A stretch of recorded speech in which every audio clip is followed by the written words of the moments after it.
Obrigada, Sr. Presidente. Bem-vindo, Sr. Comissário. Eu gostaria de perguntar-lhe também sobre o primeiro tópico que trouxe aqui hoje, da questão relacionada com o Conselho Europeu da Inovação. Porque tenho algumas preocupações. Eu penso que em si mesmo não há nenhum problema com a proposta que fez, mas também já o referiu, e aliás tem sido uma das questões mais faladas a este respeito, o fraco envolvimento das pequenas e médias empresas no quadro da inovação na União Europeia, o que não deixa de ser um problema central na medida em que a esmagadora maioria do tecido industrial europeu é composto por pequenas e médias empresas. E nesse quadro é de facto um problema para resolver. E, embora esteja a aumentar a participação em termos de inovação, sabemos que tem sido sobretudo absorvida pelas multinacionais ou pelas grandes empresas.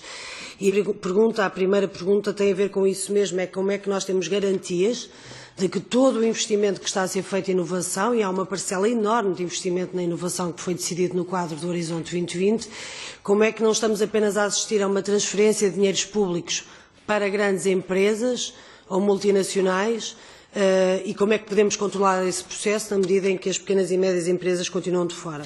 A segunda questão é aproveitar a sua participação aqui para perguntar-lhe, sei que já o respondeu de certa forma, mas preferia ter mais alguma resposta a esse respeito, para perguntar-lhe, como dizia, qual a articulação entre este Conselho e o chamado Plano Juncker, o EFSI, e também o EIT, sobretudo numa altura em que nós assistimos a tantas críticas dirigidas ao EIT e ao funcionamento do EIT por não estar a ter os resultados que é suposto, nomeadamente do Tribunal de Contas Europeu.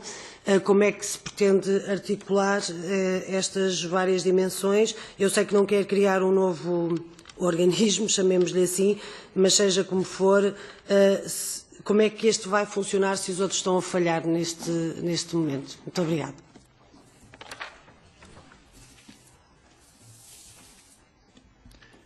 Senhora Deputada, muito obrigado pelas suas questões muito pertinentes.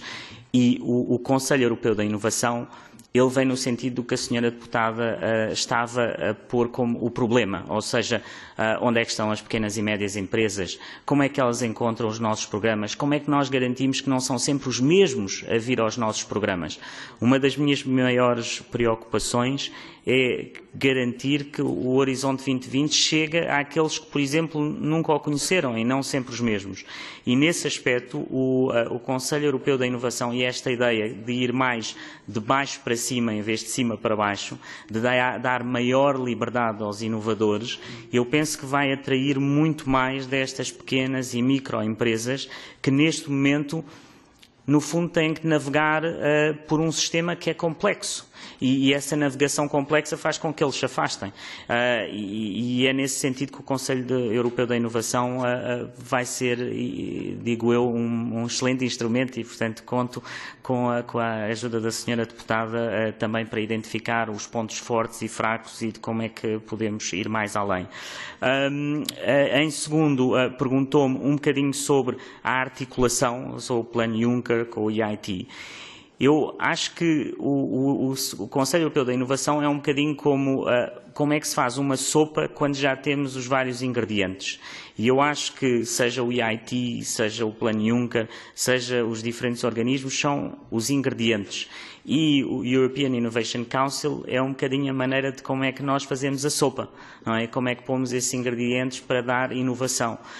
E é nesse sentido que nós queremos funcionar com essa coordenação entre os vários instrumentos e depois aí poderemos então, através dessa coordenação, criar maior inovação.